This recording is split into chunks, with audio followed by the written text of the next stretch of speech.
everyone, it's Lindsay and welcome back to my channel. Today we're going to talk about January, the first of the year, how it's all going. I'm going to update you on my projects, on some of my favorite reads for the month, some of my current favorites and obsessions, and just kind of drink coffee with you guys and catch up. But before we get into any of that, we have to talk about the most serious thing, and it's this shirt. Is this not the cutest thing? It's a toad and he's playing the guitar on a mushroom. I have named him Garrett. I'll put a link to Garrett down below. I'm gonna go ahead and talk about some writing stuff, so let's just go ahead and dive right in.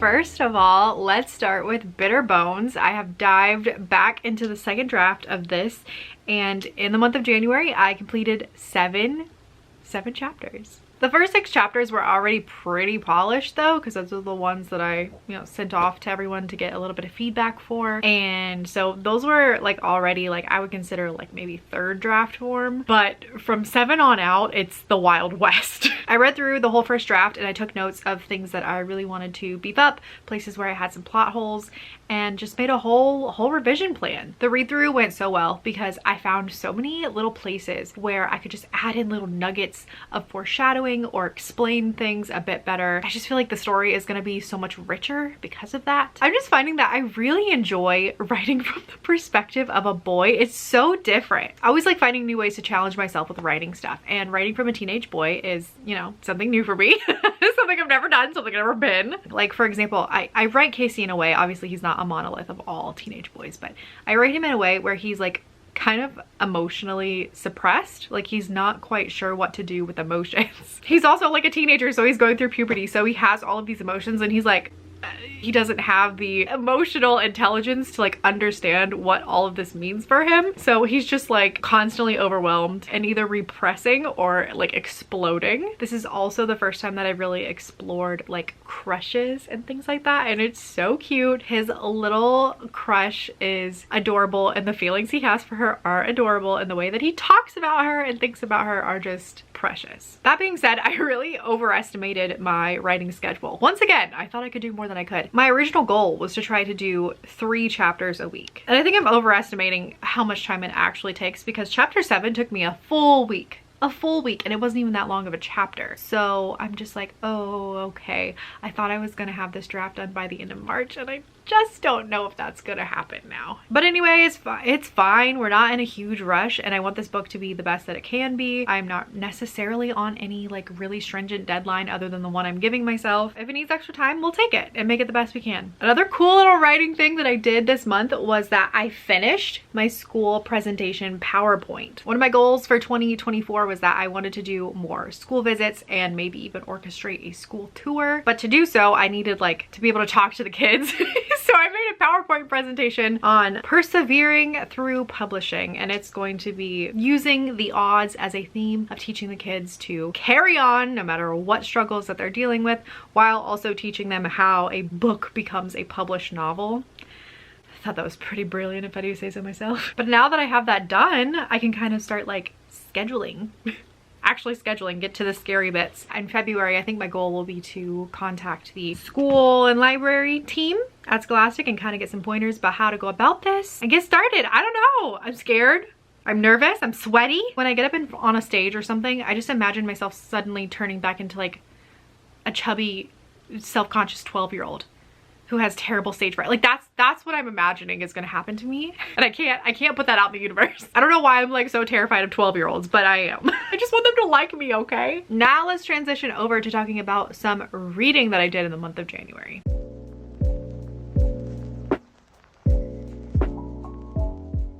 I read 10 books, which just seems like the perfect number to start out the year with, and you can see them all here. They were all wonderful. And you know why that is? Because I started DNFing books like it's nobody's business. I don't know what it was. I just got a bee in my bonnet at the beginning of the year. And I'm like, you know what? If I start a book and it does not have even 4-star potential, it's gotta go. I don't have time. My TBR is huge. By the way, I feel like I should explain. TBR is to be read, like a to be read pile of books, and DNF is did not finish. I remember when I first started watching bookish videos and people were saying DNF and TBR, and I was like, what does this mean? But because I started doing this, I have a list of amazing books that I read read, and I would recommend every single book on this list. Like, I enjoyed all of them. Also, if you can tell from the list, I really focused on seasonal reads, so very snowy, wintry themed books. That is just something that I have loved doing the past few years. When I'm in summer, I want to read summery, hot, destination, vacation type books, and in the winter, I want to read snowy thrillers, snowy horrors, isolation in the mountains. Like, it's just, there's something different. Like, books hit different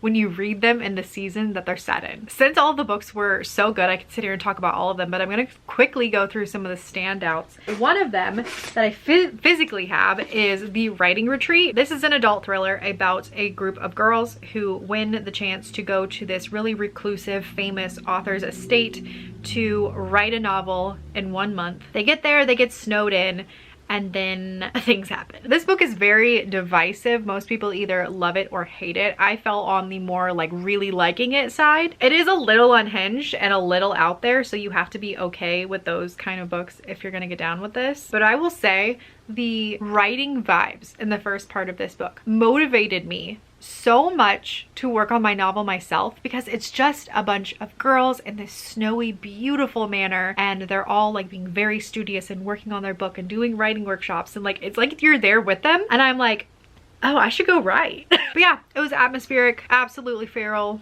gay girls, very fun. My next fave was Breathless. This is an adult thriller where a journalist has been invited to follow this mountaineer as he breaks some kind of world record for mountaineering, and she's been invited to climb the final mountain with him along with a team of other experts. They get up on the mountain and people start dying one by one. It's kind of like Agatha Christie's And Then There Were None, but like 8,000 feet up in the air. This one to me just scratches a particular itch. I really like mountaineering. I don't know why. I read this book and I was immediately like, you know what I should do? I should like go climb a mountain. Like that's what my next life goal should be. Lord Jesus, I can barely make it on my own 2 feet at sea level, but we're gonna go climb Everest. I just love the danger around every corner, and I love the tactical like learning, like the ins and outs of actually having to climb a mountain, and then the murders. I think if you're a seasoned thriller reader, you will be able to predict some of the twists, but to me that didn't even matter because I was just having so much fun watching the bodies drop, like experiencing all of the political dynamics, how some of them like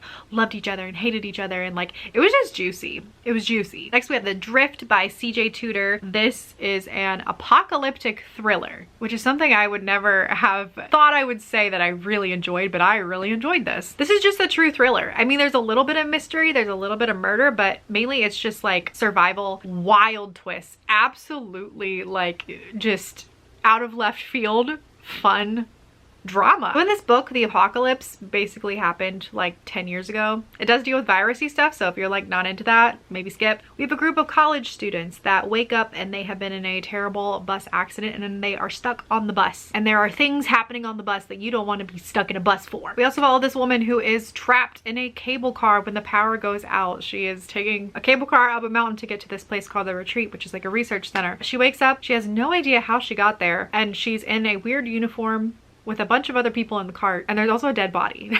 And she's like, what the heck? And then we follow a man who is at the research center, the safe haven, the retreat, but the generator is flickering in and out, and with loss of power, bad things might start getting in.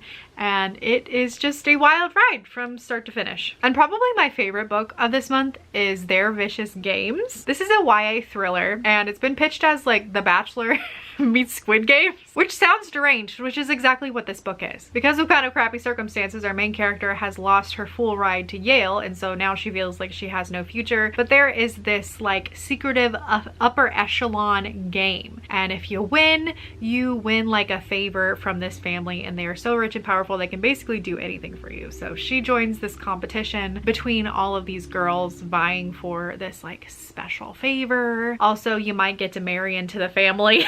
So that's where like the Bachelor thing comes in. But our main character thinks it's gonna be like an academic type competition. She's very wrong. She's very wrong when she gets in there. This book, you must suspend belief. You must be there just for a good time, just for the ride, and let it carry you on a journey. I feel like the word with books this month has been unhinged, and this is the queen of unhinged books. I just had a great time. Feral girls, murder, a competition, secret society. It was just great. Now let's move on to chat about some life stuff.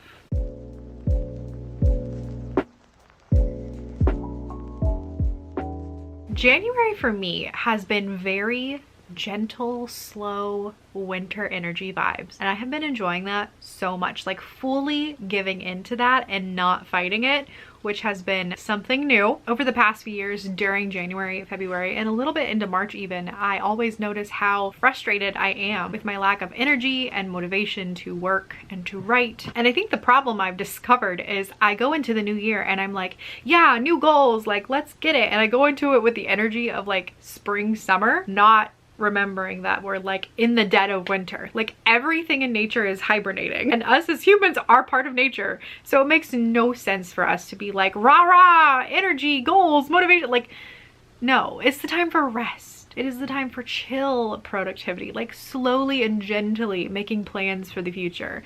And sure, working when you need to, but being kind to yourself when you don't have the energy to be, I don't know, Beyonce. So I reset my sleep schedule to where I can have an extra 2 hours of sleep a night. I've been putting more warm, comfort, carby foods into my diet. I've changed my workout routine to where I'm doing more slow, steady cardio rather than high intensity cardio. And when I need to take days to refill my creative well with writing, I make sure to do so. And the freedom of just letting that burden go. Not only has that been so great for my mental health, it's been great for my physical health. I don't normally show this, but because I kind of have to like explain what's happening here, but this is my pain tracker that I use every single month, and the days with no circles of any kind around them are my pain-free days. I had 21 pain-free days. I haven't had 21 pain-free days. When have I ever had 21 pain-free days? In the womb? It's just so wild to me. And like, I was actually really scared when I was like, oh, I'm gonna let myself get more sleep. Oh, I'm gonna eat, you know, more carby foods. I was like, I'm gonna completely like mess all this up. But something I've been doing has been working. If we look again at the first week of the month, I was an able-bodied, and in fact, I got really cocky and I was like, I'm healed. And then immediately got humbled by a pain flare, but that's okay. That's how life goes. That's showbiz, baby. Anyways, I am just ecstatic with this. It makes me so happy.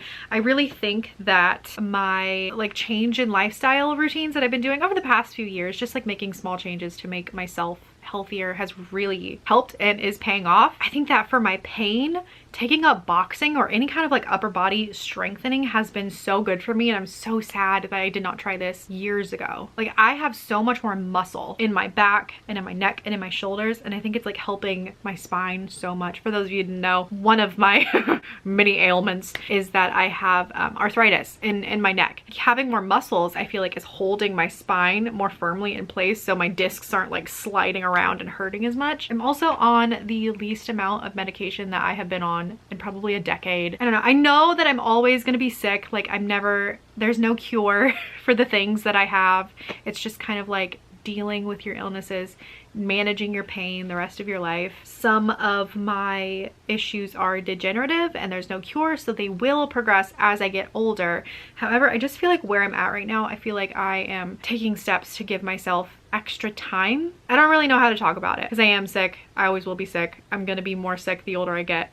But I'm living my life right now and I'm doing the best that I can to give myself the best life while I can have it. And that makes me emotional, so we're gonna move on. Anyway, I want to talk about some of my favorite drinks this month that have really been helping me become the bear from the Sleepy Time tea box. First of all, my favorite tea company of all time is Tea Forte. My husband bought me a new tea assortment box for Christmas, which is always very fun because I get to try new flavors. I highly recommend this one in particular because you do get a good mix of black teas, white teas, green teas, and herbal mixtures. Some of my very favorites are on this list. The cucumber mint, the lemon sorbet, and the citrus mint I could drink every day. And the citrus mint I do drink every day. And just because we're talking Tea Forte, my favorite tea of all time is this apricot amaretto. It's got hints of almond in it, and anything with almond is my jam. My second favorite flavor is this African Solstice. This is a rooibos tea with elderberry, rose hip, and rose petals. I guess I should have told you what the apricot one was. Rooibos honeybush, which honeybush rooibos is the best rooibos. Green rooibos, marigold flowers, and apricot pieces. These are both herbal specialties, so they're caffeine free. They will change your life. Next is a coffee. It is the Starbucks Toasted Coconut Mocha Coffee. When it comes to drinks, tea, coffee, water, whatever, I am a purist. I just like the full black flavor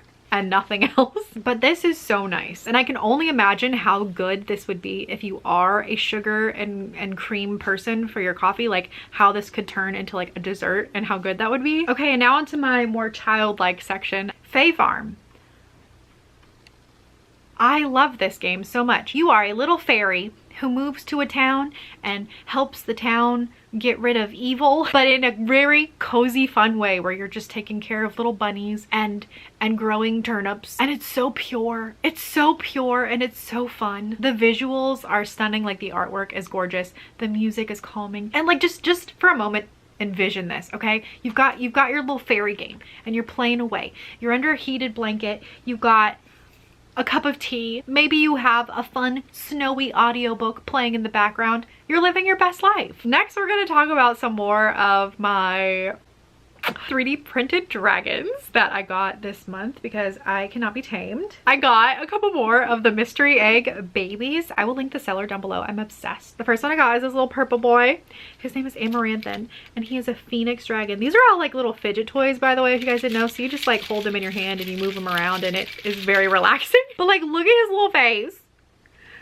Like, what a dope. I love him. Also, I take my dragon naming very serious. So Amaranthan means like the undying. And he's a phoenix. So like, in the next mystery egg, I got this little lunar wing dragon. Is she not the most stunning thing? Like, do you see the details?